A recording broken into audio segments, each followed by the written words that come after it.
Navratri special उपवासाचे 5 पदार्थांची recipe.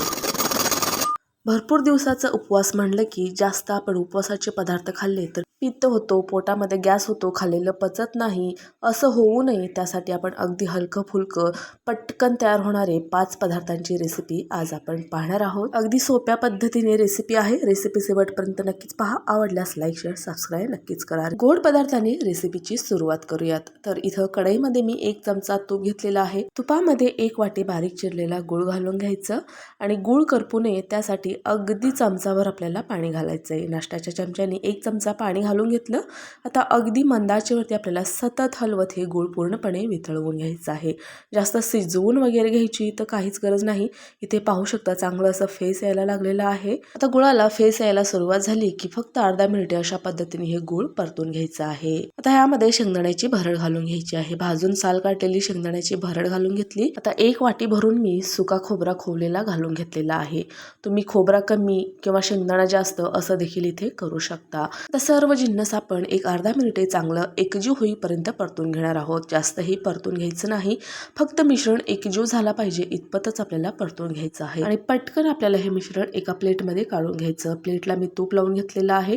आता पटकन असं थंड होण्याआधीच आपल्याला हे मिश्रण अशा पद्धतीने सेट करून घ्यायचं आहे। थंड झालं की कोरडं पडतं, त्यासाठी कोमट असतानाच अशा पद्धतीने चांगलं सेट करून घ्यायचं आणि पूर्ण थंड झाल्यानंतर ह्याचे वड्या कापून घेऊ शकता। पाहू शकता मस्त अशी खमंग खुसखुशीत अशी ही वडी झालेली आहे। आता इथे आपण शेंगदाण्याचं भरड घातलेलं आहे, त्यामुळे हे वड्या पाडायला थोडंसं अवघड जातं। त्याऐवजी तुम्ही शेंगदाण्याचा कूट देखील इथे घालू शकता।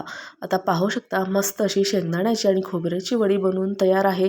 उपवासामध्ये कधीतरी खाण्यासाठी किंवा दिवसभरामध्ये आपल्याला गोड खावंसं वाटतं त्यावेळेस तुम्ही अशा पद्धतीने एकदाच ही वडी बनवून आरामात आपण 9 ते 10 दिवसापर्यंत भरणीमध्ये बंद करून रोज आपण हे खाऊ शकतो।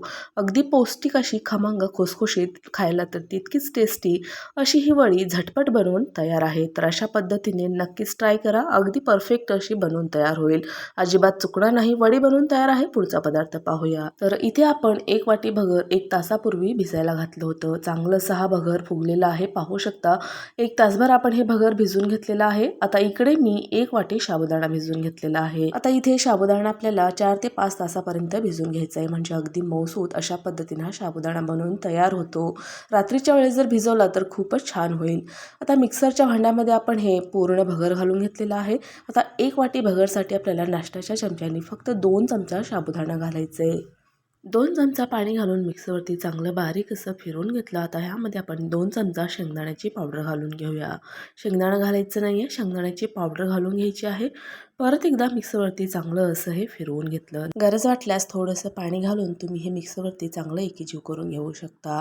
चवीपुरतं मीठ घालायचं आहे आणि 5 ते 6 मिनिट आपल्याला हे मिश्रण चांगलं असं फेटून घ्यायचं आहे, म्हणजे अगदी हलका असा हा मिश्रण बनवून तयार होतं आणि डोश्याला जाळी देखील मस्त असे पडतात। 5 ते 6 मिनिटे हा मिश्रण मी चांगलं असं फेटून घेतलं। एकदम स्मूथ असं बॅटर झालेलं आहे। आता 5 मिनिटे झाकून साईडला ठेवून दिलं होतं। आता आपण डोसे बनवायला घेऊया। तर अशा पद्धतीचं आपल्याला पीठ हवंय, खूप घट्ट नाही आणि खूप पातळ नाही। आता तवा चांगलं गरम झालं की त्यावरती पाणी शिंपडायचं आणि अशा पद्धतीने तवा हा चांगला स्वच्छ असं पुसून घ्यायचं, म्हणजे डोसा अजिबात चिटकणार नाही, अगदी परफेक्ट असं बनवून तयार होईल।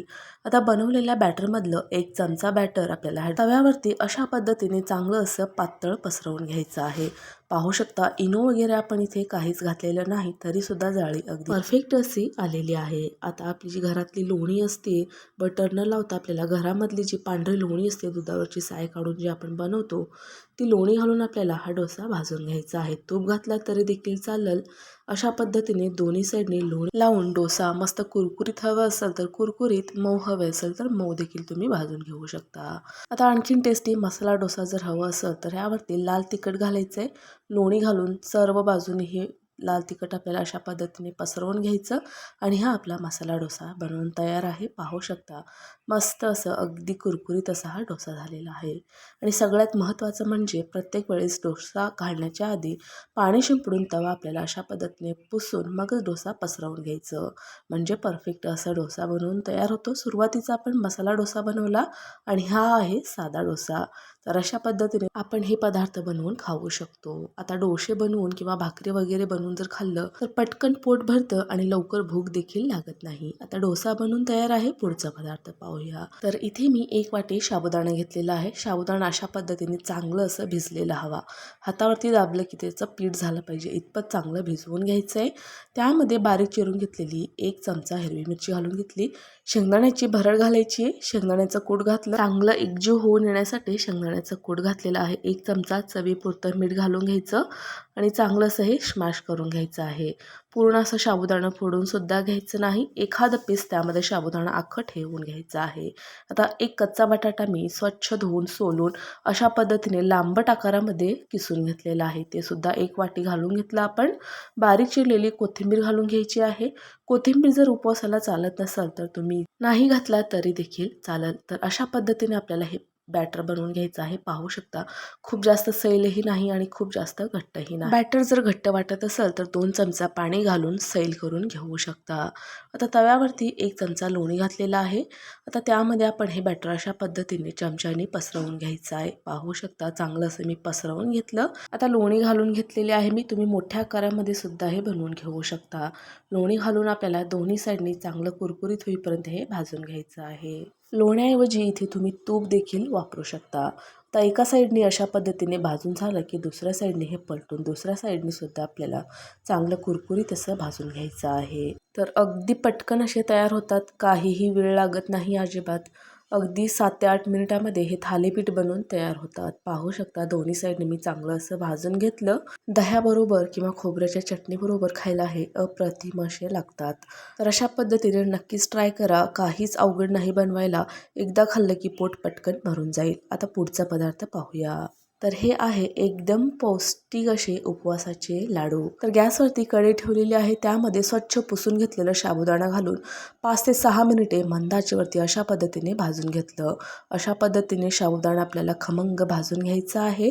तर त्याच कढईमध्ये काजू आणि बदाम घालून 1 चमचा तुपावरती खमंग भाजून घ्यायचं आहे. आता राहिलेल्या तुपामध्ये अर्धी वाटी बारीक चिरलेली खजूर देखील घालून आपल्याला भाजून घ्यायचं.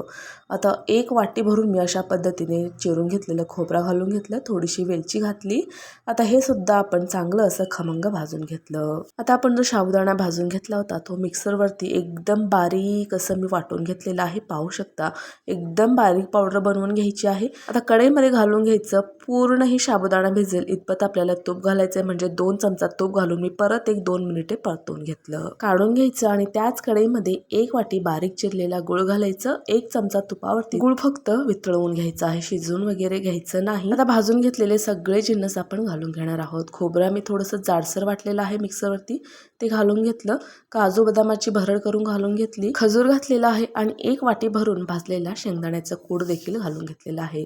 नंतर भाजलेलं साबुदाण्याची पावडर घालून घेतली आणि गॅस चालू करूनच 5 मिनिट आपल्याला हे मिश्रण चांगलं एकजीव करून घ्यायचं आहे. गुळामध्ये 1 चमचावरून मी तूप घालून घेतलेला आहे. आता चांगलं मिश्रण एकजीव करून कोमट असतानाच आपल्याला अशा पद्धतीने लाडू वळून घ्यायचे आहेत. आता पूर्ण लाडू बनेपर्यंत थोडं थोडं करून आपण तूप घातलेलं आहे. त्यासाठी अर्धी वाटी तूप मी पूर्ण लाडू बनवायला वापरलेलं आहे. मस्त असे एकदम पौष्टिक असे लाडू बनवून तयार आहे. नक्कीच ट्राय करा. पुढचा पदार्थ पाहूया. 1 वाटी चांगलं मस्त असं भिजलेलं साबुदाणा घेतलेला आहे. त्यामध्ये 2 उकडलेले बटाटे घालून घ्यायचे आहेत. साबुदाणा आपण उपवास असताना रात्रीच्या वेळेस जर भिजवून घेतलं तर सकाळी आपल्याला वापरायला सोपं जातं. त्यामुळे साबुदाणा शक्यतो रात्रीच्या वेळेसच भिजत घालावा. आता ह्यामध्ये चवीपुरतं मीठ घातलेलं आहे. आपल्या आवडीप्रमाणे हिरवी मिरची घालून घ्यायचं. जाडसर वाटलेलं शेंगदाण्याचं भरड आणि 1 चमचा शेंगदाण्याचा कूट. कोथिंबीर उपवासाला नाही खात असाल तर कोथिंबीर नाही घातला तरी देखील चालेल. आता हातानेच हे चांगलं मिश्रण आपल्याला एकजीव करून घ्यायचं आहे. पूर्ण स्मॅश करून घ्यायचं नाही. जसं पीठ आपण मळून घेतो तसं अजिबात करायचं नाही. साबुदाणा आपल्याला अख्खं यामध्ये थोडंसं ठेवायचंच आहे. हाताने चांगलं असं मिक्स करून घेतलेलं आहे मी. आता हात आपण स्वच्छ करून घेणार आहोत. नंतर अशा पद्धतीने आपण हे वडे बनवून घेणार आहोत. वडा बनवताना हाताला जर मिश्रण खूप जर चिटकत असेल तर हाताला थोडंसं पाणी लावायचं आणि अशा पद्धतीने हे वडे आपण हातावरती थापून घ्यायचे आहेत. पाहू शकता अगदी मस्त असे पटकन हे वडे बनवून तयार होतात. अशा पद्धतीने जाड किंवा पातळ आकारामध्ये तुम्ही हे वडे बनवून घेऊ शकता. खूप जास्त जाडही ठेवायचं नाही आणि खूप जास्त पातळही आपल्याला ठेवायचं नाही. आता सांगितल्याप्रमाणे हाताला जर मिश्रण चिटकत असेल तर हाताला पाणी लावायचं थोडंसं आणि अशा पद्धतीने वडा आपल्याला थापून घ्यायचा आहे. म्हणजे हाताला चिटकणार नाही बॅटर आणि वडे बनवायला सोपं जातील. अशा पद्धतीने मी सर्व वडे एकदाच बनवून ठेवलेलं आहे. आता आपण हे तळायला घेऊयात. तेल इकडं मी चांगलं असं गरम करून घेतलेलं आहे. आता गॅस मध्यम करून आपल्याला कडकडत्या तेलामध्ये हे वडे सोडून द्यायचे आहेत. कोमट किंवा मंद आचेवरती गरम केलेलं तेल नसावं, चांगलं गरम करून घेतलेलं तेल असावं. तर वडे तळताना आपल्याला गॅस मिडियमच ठेवून आपल्याला वडे तळून घ्यायचे आहेत. तरच आपले वडे आतून एकदम चांगले असे शिजले जातात, कच्चे राहणार नाही आणि बाहेरून देखील एकदम मस्त कुरकुरीत असे बनवून तयार होतात. तर पाहू शकता एकदम मस्त असे हे वडे बनवून तयार झालेले आहेत. अजिबात तेलामध्ये फुटले नाही, एकदम परफेक्ट असे झालेले आहेत. वडे बनवताना शक्यतो साबुदाणा भिजवूनच वापरा. कच्चा साबुदाणा अजिबात वापरू नका. भिजवून घेतलेल्या साबुदाण्याचे वडे किंवा पदार्थ पचायला हलकं जातं आणि पदार्थही एकदम मऊसूत कुरकुरीत असे बनवून तयार होतात. कच्च्या साबुदाण्यापासून बनवलेले पदार्थ पचायला थोडंसं जड जातं.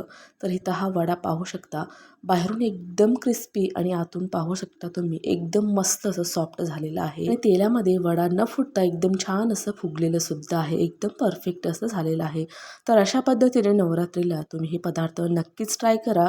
अजिबात पित्त वगैरे होणार नाही, पचायला हलकं जाईल. रेसिपी कशी वाटली ते कमेंट करून नक्कीच सांगा. लाईक शेअर सबस्क्राईब नक्कीच करा.